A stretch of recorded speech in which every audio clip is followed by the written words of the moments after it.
Let's go.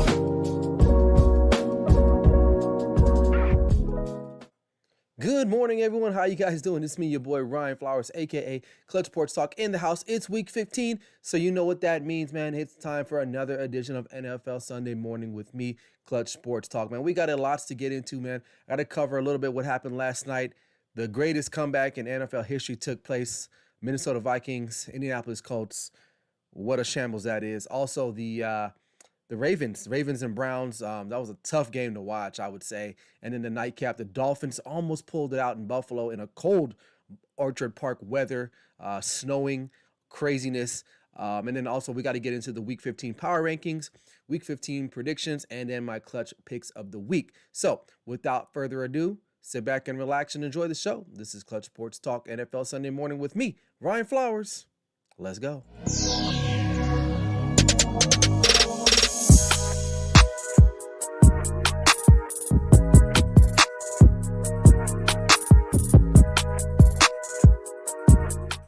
Welcome in. Hope you guys are doing all right, man. Hey, it's Sunday morning. Blessed to be alive, man. But hey, we have a lot to get into today. I might be a little bit distracted. I got the World Cup going on up on the screen over here to my left. So I'll be watching that. Right now, I think it's 2-0 Argentina for you soccer fans out there. The other football, right? So, but hey, I'm still here. We got lots to talk about. But before I do, man, make sure you guys subscribe to the channel.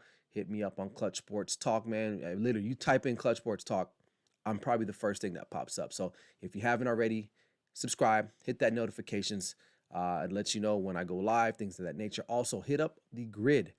The grid, yeah, we got a bunch of sports content creators, man. We're trying to do some big things out there. We got my boy All Even Podcast, Barry Grant Jr.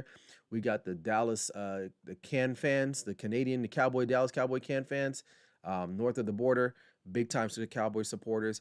We have my boy Bryson Carver with the Carving It Up podcast. We have Chaotic Sports and some other people. Alfred Parsons Jr. We got a lot of things going on, man. So make sure if you haven't already subscribed to the grid, also as well, man, do that. You will not be disappointed. So happy holidays to you all. I know most of you probably getting your Christmas shopping done. You procrastinated a little bit. That's me too. So I got lots to do after today. Moving forward through the holiday. But nonetheless, we're here to talk about football, so let's get straight into it. So first things first, there's no introduction. The Indianapolis Colts don't know how they gave up a 33-0 lead. I just cannot. I don't know. I saw the score and I was like, okay, for an NFL team, I would be more surprised if that was a college team that gave up that lead. Really shocked that a professional football team in the National Football League gave up a 33-0 lead with about 8 minutes in the third quarter, if I'm not mistaken. Now I know Vikings fans. I was talking to one of my cousins yesterday. He's juiced about it, and I'm like, listen, man, he's a Vikings fan. Listen, man, like I get it. It's the greatest comeback in a regular season game or just in the history of football, but that's not something you want to really be celebrating. You survived. You should have lost that game. You lost. You beat a team with an interim coach who was an ESPN commentator like not that long ago. You beat a team that the Dallas Cowboys hung 50 on. Okay, and realistically, you want to be. And this is my problem with the Minnesota Vikings. Is because they win these types of games and it gives their fan base a false sense of hope, thinking that this is a championship contender team. If a record, you know how we say you are what you eat and you are what your record is, their record is not an indication of how really solid this team is as far as a championship contender. This team will probably get bounced in the first round of the playoffs. I mean, listen, you let the Colts come in with Matt Ryan, okay, and hang 33 on you, and you come back and you win in overtime. There was a questionable, call down the end, but nonetheless, it happened. They got the win, so, it is what it is. I mean, a win is a win in the National Football League. I understand that. But the way the Vikings live on the edge, it's mind-boggling. And more often than not, it'll come back to bite you, particularly in the playoffs. So this team, I don't really give them a lot of credit. I'm just looking at what's their record now. They got 10 wins, I'm assuming, right? See, what are the Vikings? Their record is they're 11-3. Now, do we all believe this is a true, legitimate 11-3 team? No. Your two losses came at the hands of other really solid NFL teams or NFC teams, the Dallas Cowboys and the Philadelphia Eagles. One at home, one on the road. You got destroyed by the Eagles early in the season, right? And then you got destroyed at home by the Cowboys. And the other loss was to the Lions. Um, so to me, if you're gonna make a run, going down 30, I tell you what, I dare you to spot the Eagles 33 points and see how that works out for you. Okay, you got lucky yesterday. So I don't believe in the Minnesota Vikings. I don't care what their record is. I know they beat the Bills a couple weeks ago in a very close, weird type of game anyway. Name me one really good win that they've had that in this season that is memorable, that it's like, you know what? That is a strong win, right? That's a resume building type of win. Other than that, they haven't produced that. And they've won a lot of these close games, which I think is going to bite them in the ass at some point later on down the line. Maybe not right now, but because they will make the playoffs. Obviously, they just clinched the NFC North. But it's the roosters are gonna come home to hatch, or the chickens are gonna come home to hatch. Whatever that's saying is, it's going to happen. So if you're a Vikings fan, I apologize. I'm not throwing shade. I'm just being realistic because a lot of you fans are fanboys and are not realistic. I'm very realistic with my teams in regards to, what they can do. So, it is what it is. All right. But moving on from that debacle, the Colts, I mean, we all know Jeff Saturday isn't going to be the head coach there anyway, but it is what it is. But I'm kind of glad that they did lose, because what they did to one of my friends' the OC there, how they got rid of him just like that is kind of some BS. But nonetheless, we're good to go moving on. All right. Baltimore Ravens, Cleveland Browns, Deshaun Watson, pretty pedestrian. I mean, he got his first win at home, right? Coming back home. Now the Browns are still in it. They're 6-8. I'm just looking at what's his name? Deshaun Watson, 18 for 28, 161, one touchdown. Not bad. Tyler Huntley, 138, no touchdowns, one interception. Here's the thing with the Ravens. Now, it's funny. Tyler Huntley, obviously he's not Lamar Jackson, okay? Now, what I'm going to come here and do is, like, we have a lot of people, not including myself, because I'm not really that big of a fan of Lamar Jackson. I think he's talented, he's athletic, but he's not a real quarterback. Now, all of a sudden, people are blaming the Baltimore Ravens offense for prohibiting Lamar Jackson to be great. But going into the season last year and his MVP year, that wasn't an issue. It's the same offense. What's happening is that he's not able to get out and do what he normally does. Now he's hurt. Now that's another thing you got to be considered. I mean, that's just 2 seasons back to back now. The guy's hurt. Okay. So he's in a contract year. Not sure if the Ravens are going to pay him. I'm not quite sure at this point. They're probably going to kick the tires on Tyler Huntley a little bit, I would say. Hey, happy Sunday. We got a comment here from Alexander Johnson. What's up, my guy? He's part of the Dallas Can fans squad in Canada there representing. But nonetheless, I don't want to hear it right now. Everyone that was riding, Lamar Jackson's tip, talking about, oh my God, this guy is so sensational and he's this and he's that. I'm not saying he sucks, but let's be real. Yes, the offense was, I thought this is the best offense for him. Because why? The Ravens play defense and they run the football, and he's part of that rushing attack. Now all of a sudden it doesn't work out. Now it's the Ravens offense. Now I get it. They haven't supplied him with a wealth of talent outside. They haven't really developed a wide receiver for him to get the ball to. But nonetheless, he's Lamar Jackson, right? Should be able to just run around, do some tricks, and they should win football games. But let me remind you, everyone, this is the National Football League. You got to be consistent. No gimmicks, no tricks. This is grown man football. Now, for some guys or teams or whatever the case may be, you guys remember the Wildcat years ago when that first came out, man?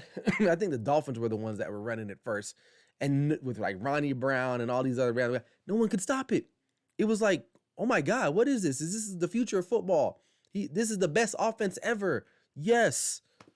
Then the next year, Defensive coordinators get some film on it. They can study it some more.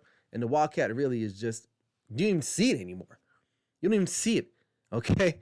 Lamar Jackson, I'm not saying that he is the Wildcat, but what I'm saying is that now people have film on him. They know he is not a true quarterback. And that's not a slight to him. There are a lot of guys in this league that are not true quarterbacks. Okay, which I could sit here and talk about for hours, right? You got the Kyler Murrays, Lamar Jackson, you know, those guys that stand out. Who else is out there? I mean, a lot of these guys. Josh Allen, you know, Patrick Mahomes. Patrick Mahomes is probably still a true fit for a quarterback. But the rest of these guys, man, they don't make really good reads. They're first read guys. They don't read defenses. So they rely a lot on their athleticism to win these games. But somehow, some way down the line, when really good defensive teams or coaches, they get a whiff of that, man. They get time to prepare for you. You're ineffective because at the end of the day, I want my quarterback to throw the football. That's what I want. Okay. I don't go to the butcher to get advice on my back. I go to the chiropractor. Okay. I don't go to my mechanic to tell me about, I don't know, optometry. I don't know. You got a job to do your job. Now we got some comments filing in right here. Excuse me. All Even Podcast. What's up, my guy? He says, durability matters and his style of play is risky. He's talented, but risky. Yeah, there's no question that he's talented from an athletic. I don't say talented. I would say athletic. Okay. He's really super athletic. But you're right. Like you're right, Barry. His style of play is very risky, and it has not worked in the National Football League, man. You cannot, with an 18-week season now, you cannot rely on your quarterback to run the football as much as he does. I'm starting to get nervous for Josh Allen too, right? He's one injury away from being pretty diminished. All right, and I'm talking about the Bills next in just a second. We got the next comment. What's up, Ben? How you doing, man? He says Raven will slap the tag. Yeah, I mean they'll have to. They'll have to slap the tag on him, and they're gonna have to weigh out their options, right? Now they'll still probably make the playoffs, so they're not gonna get a high draft pick, so they can't take a quarterback this draft class. Excuse me, unless they trade up somehow. But he's not gonna get the money he probably would have gotten if he had just settled early. And I get it. You know, Dak Prescott betted on himself.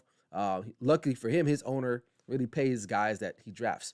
You know, right? So it worked out for him. Kyler Murray, he pretty much got the Cardinals. He handcuffed them because the Cardinals were like, well, you know what, man?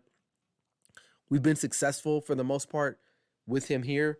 We got to sign. Now you look at that contract. Now you're like, it's not going to work out. Torn ACL, you know, and the guy really isn't a great quarterback in the last year or so, right? So what's going to happen with that? So Lamar Jackson, he betted on himself. Now he's hurt. His value is down. His value is down, and I think it may not go back up, to be honest with you. So I don't want to hear, because he was doing well before. Now all of a sudden it's a problem because he's not on the field playing anymore. And so, but like I said, it's not that he's garbage. It's just that I don't believe in what he does is sustainable in the National Football League. Simply put, that's it pretty much. All right, moving on. Let me get a sip of this water. I'm watching this Argentina-France game. Rooting for France, but I got to give Messi some love. But anywho, we got another comment. He says, Alex says it works when it works, but risk is too high to bank such a huge. Yeah, exactly. I mean, that's an excellent point, right? When it works, it works. But we've seen him do amazing things in regular season. My thing with Lamar Jackson, and this is what I always kind of go back to because people think I'm a hater. What do you do in the playoffs? That's when I need my quarterback to be a quarterback. Okay. And he hasn't really produced that well in the playoffs. Now they got the one win against the Titans. Was it last year, I believe? And that's it. And he's had really bad games. So because teams, they're like, you know what? We're gonna keep you in the pocket. Throw that football. Throw it. We dare you. Can't do it. Oh, well, he's thrown for 300,000 yards. And that's great. Regular season. But legacies are made in playoffs. That's why Tom Brady, guys like that, Peyton Manning, guys like that, they stepped up. Ben Roethlisberger, for all of its worth, you know? Guys like that, they've had major playoff runs. Hell, Joe Flacco, right? Obviously, you know, he isn't as talented as are gifted from an athletic standpoint than Lamar Jackson. But you know what? He had a hell of a playoff run that won him a Super Bowl. All right, more comments. Alex says problem is upgrading in this scenario is hard. Rocking, yeah. The Ravens are in a tough spot because they don't have anything else to go to. Lamar Jackson is the face of that franchise. You lose him, you're stuck with Tyler Huntley, who's a good player, but he's a backup. He's a backup, and that's it. He's nothing else, right? Your defense is getting older. You know, they had a little window, and I think that window's shut. And these NFL windows are very tiny, very, very, very tiny. Ben says, I don't see Buffalo getting past KC or Cincinnati. Bills rely on Allen too much offensively. Chiefs and Bengals are more complete. Yep, you know what? Sorry, I've still got this nagging cough. But Ben, great point. Great point. And I'm actually going to transition over. So the Dolphins on the road probably should have won that game last night. Now, I will question McDaniel's decision on third and short. A lot of times there were about, I want to say 2 or 3 opportunities. It was 3rd and 1, and they elected to pass the football when he had been running the ball very effectively the whole entire game. Mostert was pretty much getting whatever he wanted at any point in time. And on 3rd and 1, you would assume you would run the football because you've had success. They didn't. And it cost them, especially it was a play in the game late. Jalen Phillips had strip sacked Josh Allen. They get really good field position, and then you settle for a field goal that only puts you up 8. Josh Allen comes back, leads a game-tying drive to get the touchdown and a 2-point conversion. And then you need your defense to bow up, and they just didn't. They just didn't. And they end up losing. Now the Dolphins, they've dropped 3 now. I think it's still a talented team. They proved that they can play on the road. A lot of people were concerned about them traveling, going up north in cold environments. I think for the most part, they kind of quelled that notion. I think they can do that. This team offensively can match a lot of teams, right? But defensively, I thought they did a good job last night overall. They just, when they needed to get that stop, that crucial moment, they couldn't get it, Just pulling up Tua's stats here. Just give me a second here. So they follow, 29-32. Listen, Tua, not bad. 234, 2 touchdowns, no interceptions. Obviously Josh Allen went off 4 touchdowns, no interceptions, threw 40 times.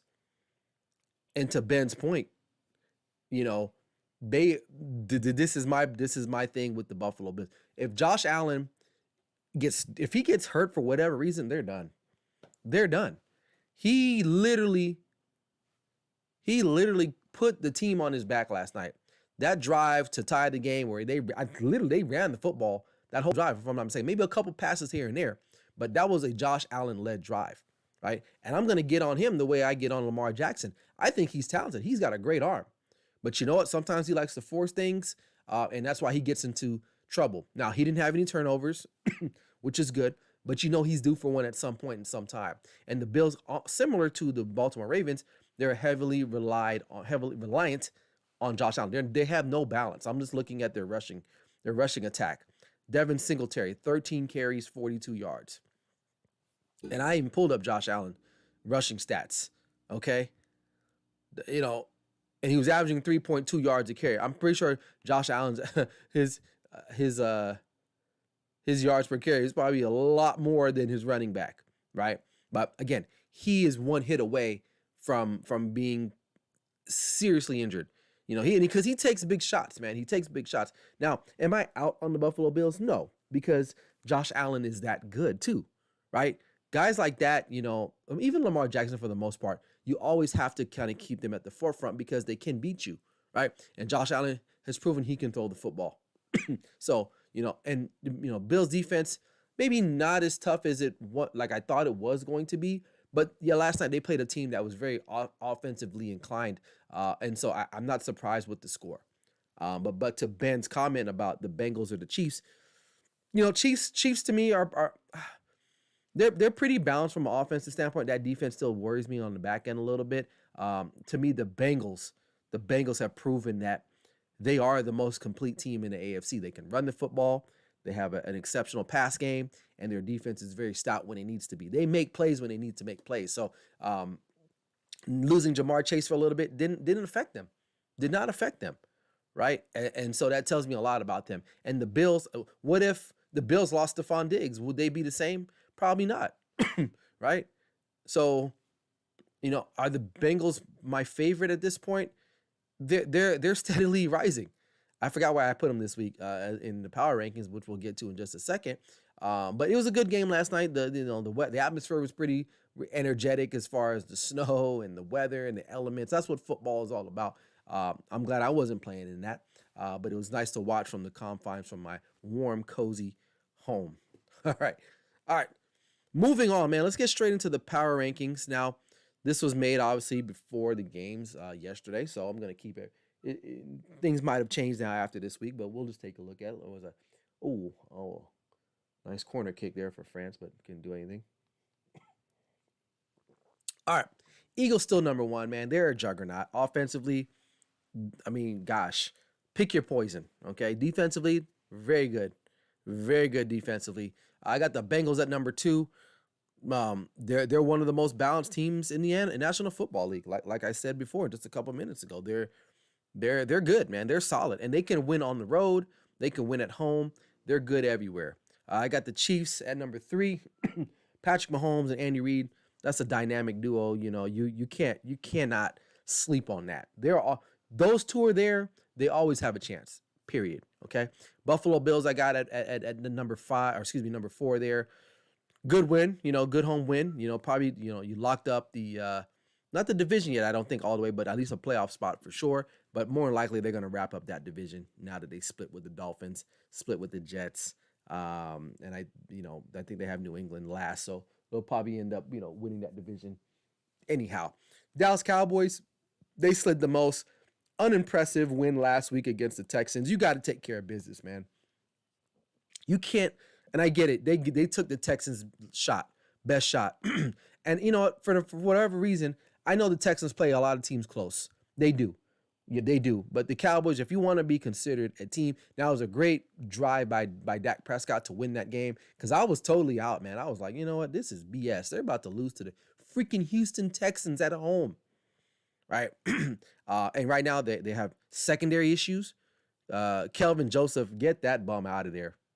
He sucks, man. He sucks. Now, offensive line, big loss. Terrence Steele is out for the year. We do get Tyron Smith for however long because that dude, he's an injury waiting to happen. I'm wishing upon a star, literally, that this guy can finish out the rest of the year. But with him, he's been injury plagued for the last 4 or 5 seasons, literally. Okay. He's coming back off an injury, a freak injury, mind you, back in training camp when they weren't even scrimmaging. He wasn't even doing anything. So when he's there, he's great. But he's got to be there. Now, if he goes down, then we're really screwed because now we don't have Terrence Steele.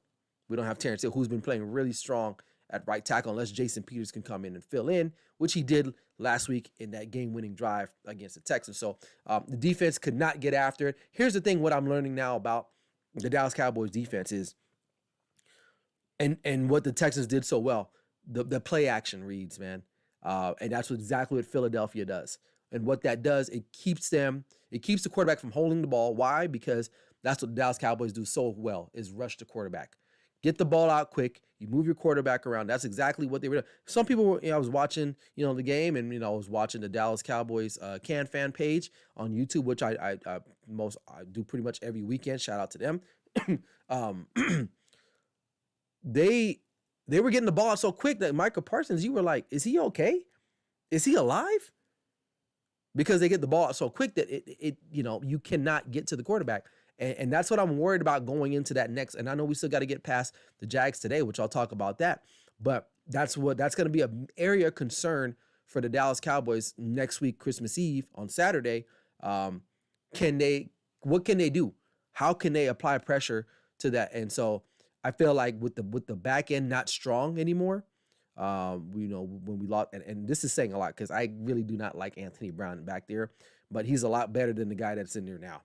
So, and teams are taking advantage of that. So I'm going to drop them down a little bit to the 5 spot. I still think when the Cowboys are clicking on all cylinders, Dude, they got one of the best teams in the National Football League, but they're not consistent. They're inconsistent, right? And I'm segueing to a team that is very consistent no matter who's the quarterback, the San Francisco 49ers.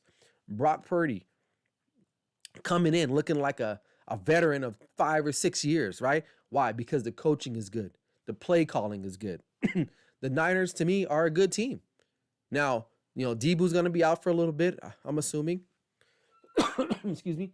Now, the biggest question, too, is how can, because I think he threw like 18 or 20 times a game, again, on Thursday, which is a recipe for success for them, right? You don't want Brock Purdy making 30-plus throws a game.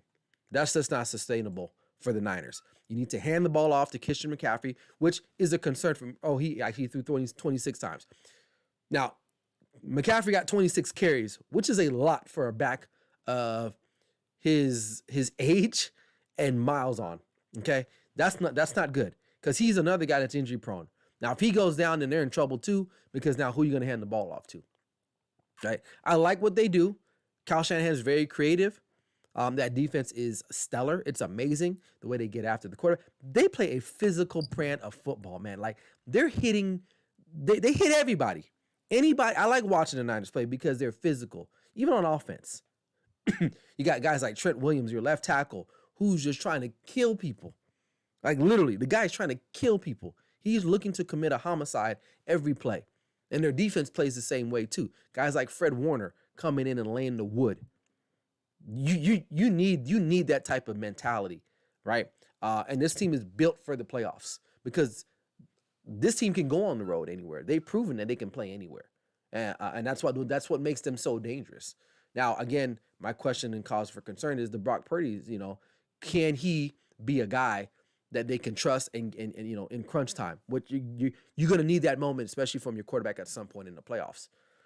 My boy Barry Grant Jr. says they found their quarterback. I think Purdy's better than anything they have, including Lance. You know what? I would not disagree, because you know what, Purdy, he does exactly. It's the system. I think it's the system overall. Now Trey Lance really didn't get a really, not a fair chance, but a really start because he got hurt early. But Purdy, to me, he's not trying to be over athletic. He's just simply doing what they're asking him to do. Hand the ball off, not turn the ball over, make the high percentage throws. That's it. That's all they need to do. Let your guys run with the football. Give the ball to George Kittle when Deebo's there. Ray McLeod, things of that nature. I'm still watching this World Cup. But yeah, that's all you need. And I was thinking the same thing, Barry. I think now, for sure, Jimmy's out. Trey will probably be the backup, and Purdy might be their starting quarterback moving forward. and you know what? Niner fans, they might be, Trey Lance is the truth. Like, Trey Lance has not played a lot of football, mind you. Okay? He has not played a lot of football. Brock Purdy is as steady as a 96 Honda Civic, okay, or a Toyota Camry, right? Very basic, not flashy. It's not a foreign, right? Well, it is a foreign Honda, but it's not one of those high-end foreign cars, but it'll get you to point A, point B. It won't break down on you, right? Trey Lance, he wants to be a Lambo, but really isn't, and we don't know much about him, and he already has he broke his ankle, right? My only problem with the Niners is that a lot of they've had a lot of players get hurt, a lot. And some people question the way these guys are being used. It is what it is, man. It's football. Can they stay healthy for that final run? That's going to be the thing, because George Kittle's missed time. Bosa's missed time. You got Deebo out. You got Jimmy G, your starting quarterback. He's out. Trey Lance, your future, quote unquote, he's out. So what are you going to do now, right? So that's the only thing is going to be with them. Can they be healthy to go into the playoffs? If this team's healthy, look out. Look out. Because they can give Philly a run for their money because they're physical. And I think Philly they're kind of like a fake tough. That's what I think about Philly. They're not as tough. San Francisco is tough.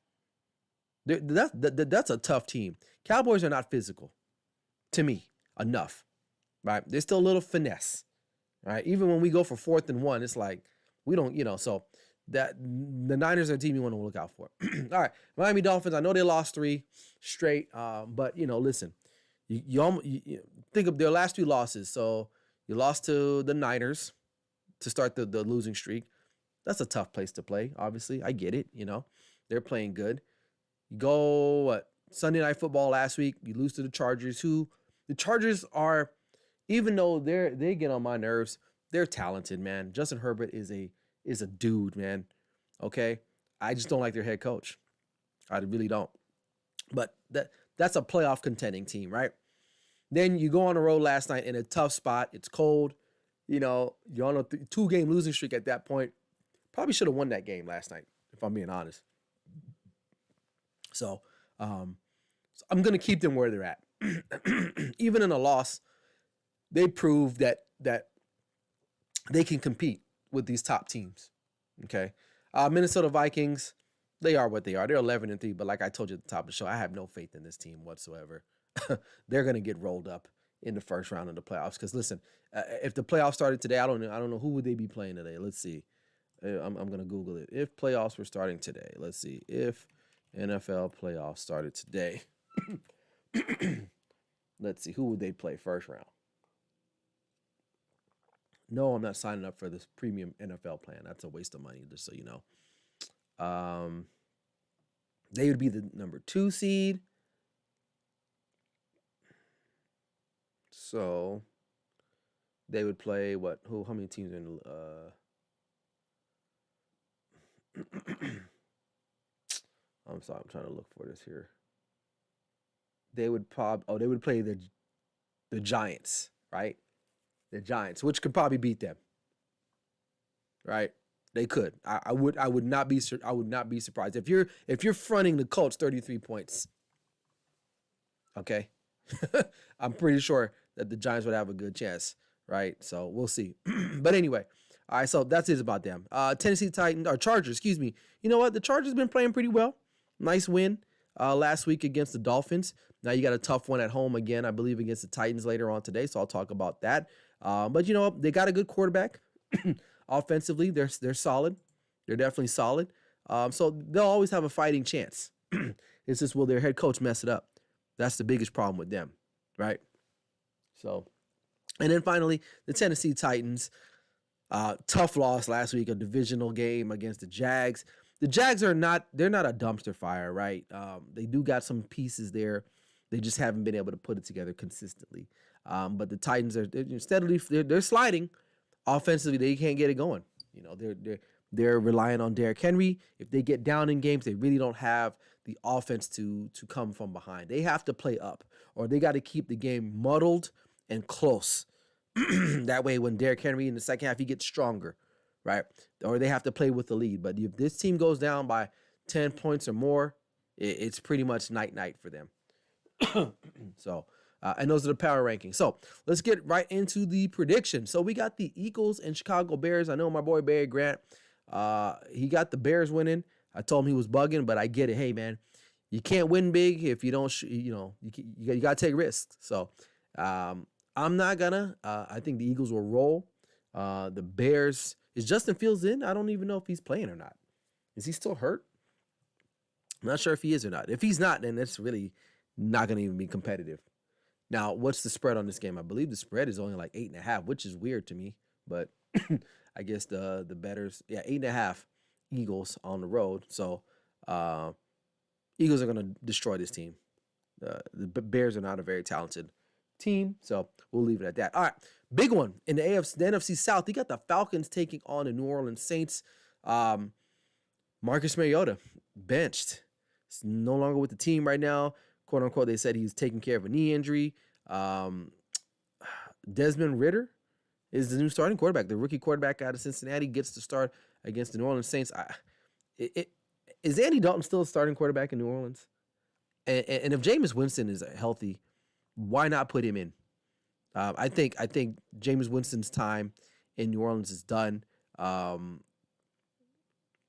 gonna go with the Falcons, man. I'll probably take the Falcons in this one.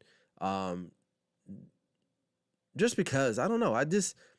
I got a weird feeling about it on the road. They play hard. It's a divisional game. I'm gonna take the Falcons in this one. All right, got the Cowboys taking on the Jags. This is a trap game. Cowboys have a pretty rough schedule. I would say it's manageable, but they got some teams, and it starts this week, right? They got the Jags, and then next week you got the Eagles, and then you have the Commanders, and I believe they finish up with the Titans or vice versa. Titans and then Commanders. So those are all losable games at this point. I mean, they should be favored in all of those games, including starting today. But you saw what the Jacksonville Jaguars did last week. Now, it's not a divisional game. They don't see the Cowboys that often, every 3 or 4 years, but it's on the road. Weird things happen in Duval County when you're playing the Jacksonville Jaguars. As long as the Cowboys get out in front and play, do their job, do what they need to do, score when they need to score, not get field goals, they should win this game. Hands down, they should win this game. Okay, so I'm going to pick them to win. But what's the spread? I do not like the spread 4. I think this is going to be a closer game than what the experts think. I would probably say Cowboys 1.5, minus 1.5. That's my feeling about it because they got to be more consistent. So I'll take the Cowboys to win the game. All right, Lions and Jets, 2 teams I really don't like betting on.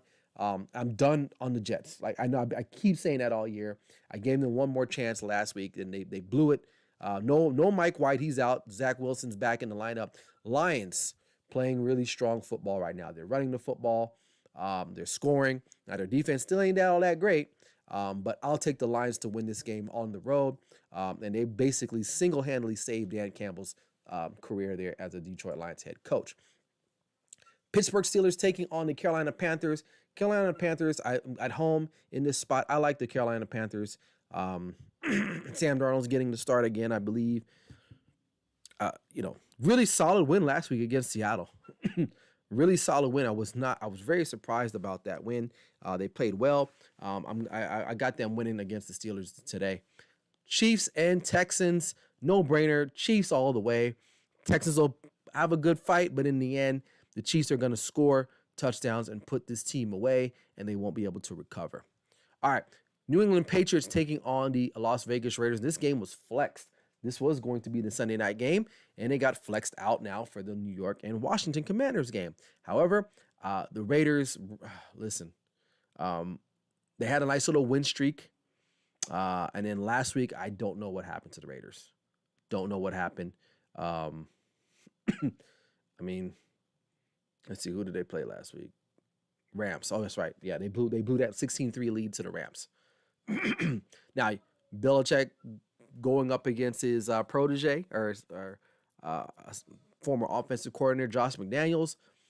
Patriots defense is going to be ready to go. Okay. Not saying the Patriots are like really good offensive, but they're sneaky good. Like they can run the football when they need to. The Raiders are a mess on defense. I'm going to pick the Patriots to win because I feel like Josh McDaniels is probably going to get outcoached by his old boss there, Bill Belichick. All right. Cardinals taking on the Denver Broncos. Now, the Broncos are favorite at home, but I like the Cardinals. I think Colt McCoy is a better fit for the Cardinals offense right now. He's actually a real quarterback. He actually watches film and not plays Call of Duty all day, right? I think you will see a significant difference in the way this offense is ran today versus when Kyler Murray is in there. And so that's why I kind of like the Cardinals in that fact. The spread is only like 2, I think -2 or something like that. So that's an underdog team, but I got a good feeling about that. Denver's defense, man, they've been pretty solid. They just can't score, and I think Arizona will be able to score today and get the win on the road. All right, moving on. Tennessee Titans taking on the LA Chargers this afternoon. I'm gonna take the Titans. They're coming off a bad loss against the Jacksonville Jaguars. They're gonna be out for blood. Chargers, even though they're coming off a really great win against the Dolphins.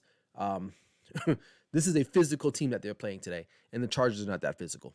Okay, so I like the Titans in that fashion. We got the Bengals taking on the Bucks. This one's going to be a good one. You want to kind of keep your eye on Brady, Burrow. I know the Bengals, the Buccaneers are not what they once were, but I think they're going to get up for this game. This is going to be a close game. However, I still like the Bengals to pull this one off late. I think Joe Burrow is going to pull off some type of great play in the end, and they're going to end up winning this game. All right, Giants and Commanders. This team, they played a couple weeks ago, if I'm not mistaken, week 13. and they drew. They came to a tie.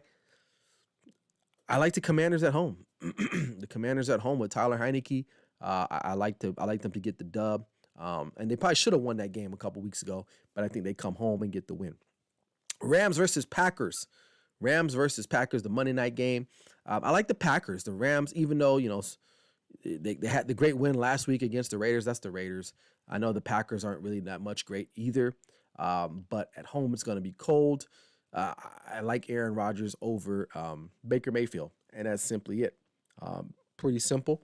And those are my predictions this week. Like them, love them, leave them. It is what it is. And to close out this morning, let's get to the clutch picks of the week. Split. I'm 500 last week. 25-21 overall.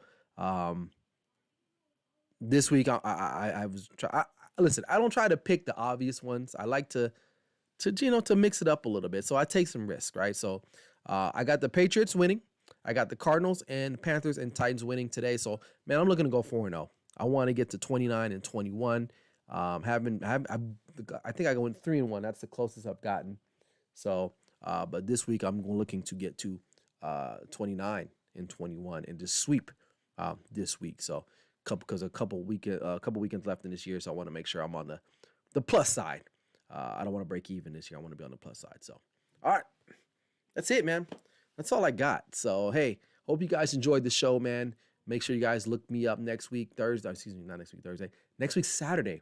I'm not going to do Sunday. Why? Because even though there are games on Sunday, but the majority of the games are going to be on Christmas Eve. And I want to be unwrapping gifts on Christmas morning. So, and I know you guys will be too. So be on the lookout for the next show on Saturday morning, Christmas Eve. We'll run through all of the games. Give you guys, the usual power rankings, predictions, clutch picks of the week. You guys know what it is. So without further ado, man, hey, I appreciate you guys taking the time. Still watching this Argentina-France game. Looks like Argentina's going to win it, man. They might hold on. Still some time left, but France not playing really well. So either way, that's it. Enjoy your afternoon, your morning, wherever you guys are at, man. This is Clutch Sports Talk NFL Sunday morning with me, Ryan Flowers. Like I always say, never settle till the work is done. I'll see you guys later. Peace out.